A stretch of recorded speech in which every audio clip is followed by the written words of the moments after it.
10th minute आप है the moving coil गल्वेनोमीटर। तो मूविंग कॉयल गल्वेनोमीटर जो है एक डिवाइस है जो डिटेक्ट करता है, मेयर करता है छोटे करंट को, छोटे इलेक्ट्रिक करंट्स को, और railing on the principal that कि करंट कैरिंग कॉयल एक्सपीरियंस करता है एक टॉर्क को जब उसको मैग्नेटिक फील्ड में रखा जाता है। तो की कंपोनेंट इसमें क्या जाते हैं, कॉयल आ जाती है, मैग्नेटिक फील्ड आ जाता है, स्प्रिंग आ जाता है, पॉइंटर आ जाता है। जो जब करंट फ्लो करता है कॉयल के थ्रू तो मैग्नेटिक टॉर्क जो है उसके कारण ये रोटेट होता है, और डिफ्लेक्शन ऑफ द पॉइंटर जो है वो इंडिकेट करता है करंट के मैग्नीट्यूड को। तो एक रेक्टेंगुलर कॉयल जो है वायर जो है वो सस्पेंडेड और pivoted between the poles of a strong horseshoe magnet. तो मैग्नेट जो है वो प्रोवाइड करता है रेडियल और यूनिफॉर्म मैग्नेटिक फील्ड। तो सिलेंड्रिकल सॉफ्ट आयरन कोर जो है वो कॉइल के अंदर होता है और वो to concentrate the magnetic field line, और ये जो है ये इसको और ज़्यादा स्ट्रॉन्गर और रेडियल बना देता है। तो कॉइल जो है सस्पेंडेड बाय अ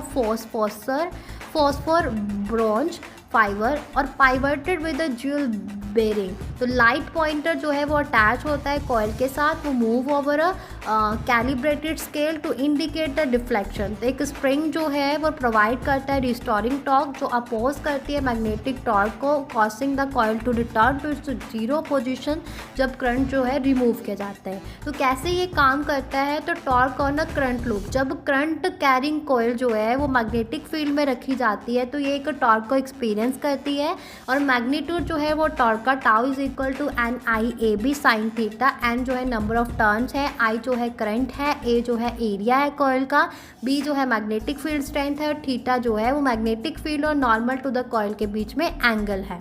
तो रेडियल मैग्नेटिक फील्ड की अगर बात करूँ तो in a moving coil galvanometer magnetic field जो है is made radial by the shape of the magnet and the soft iron core. तो ये बताती है कि कॉइल का जो प्लेन है, कॉइल से प्लेन जो है वो हमेशा पैरेलल होता है मैग्नेटिक फील्ड के, मतलब कि sine theta is equal to 1, और टॉर्क जो है वो मैक्सिमाइज्ड होती है और कांस्टेंट होती है करंट के लिए। तो मैग्नेटिक टॉर्क जो है वो जिसके कारण जो है कॉइल रोटेट करती है, रोटेशन जो है वो अपोज्ड होती है by the restoring torque of the spring.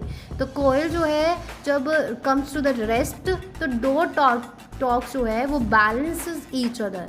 तो एंगल ऑफ डिफ्लेक्शन जो है कॉइल के बीच में वो कॉइल का वो डायरेक्टली प्रोपोर्शनल होता है करंट फ्लोइंग थ्रू इट। तो relationship is given by phi is equal to N A B upon K into I. तो जहाँ पे के जो है वो टॉर्शनल कांस्टेंट है स्प्रिंग का। तो by calibrating the scale with known currents the deflection of the pointer can be use to measure the magnitude of unknown current. तो कुछ जैसे कि हाई मूविंग कॉइल गल्वेनोमीटर जो है बहुत ज़्यादा सेंसिटिव होते हैं और ये छोटे छोटे स्मॉल करंट्स को भी डिटेक्ट कर लेते हैं, और डिफ्लेक्शन जो है वो डायरेक्टली प्रोपोर्शनल होती है करंट के, जिसके रिजल्ट से लीनियर स्केल बनता है, resulting in a linear scale. तो डायरेक्शन जो है डिफ्लेक्शन की वो रिवर्स होती है with the direction of the current allowing for the detection of the current direction. तो यहाँ पे हमारा जो है ये chapter 4 moving charges and magnetism finish होता है।